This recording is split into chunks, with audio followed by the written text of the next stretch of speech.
ഡൽഹിയുടെ പുതിയ മുഖ്യമന്ത്രി ആരാകുമെന്നത് സംബന്ധിച്ചുള്ള ചർച്ചകളാണ് ഇപ്പോൾ സജീവമായിട്ടുള്ളത്.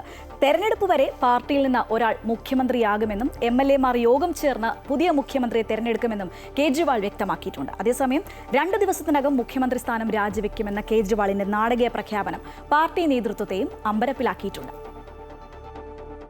മുൻ ഉപമുഖ്യമന്ത്രി മനീഷ് സിസോദിയ മുഖ്യമന്ത്രിയാകില്ലെന്ന് അരവിന്ദ് കെജ്രിവാൾ പറഞ്ഞു.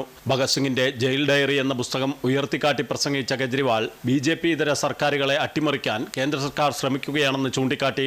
പിണറായി വിജയനും മമതാ ബാനർജിക്കുമെതിരെ കേസെടുത്ത കാര്യവും എടുത്തു പറഞ്ഞായിരുന്നു കെജ്രിവാളിന്റെ പ്രസംഗം.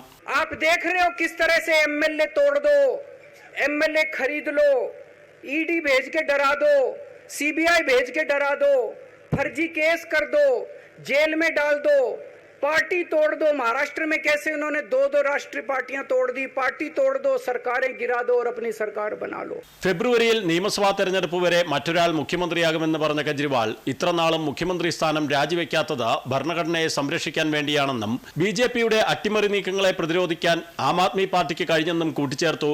2 ദിവസത്തിനകം മുഖ്യമന്ത്രി സ്ഥാനം രാജിവെക്കുമെന്ന് പറഞ്ഞ കെജ്രിവാൾ ജനവിധിയോടെ നിരപരാധിത്വം തെളിയിച്ച് തിരികെ വരുമെന്ന് വ്യക്തമാക്കി. അമൃത ന്യൂസ്, ന്യൂഡൽഹി.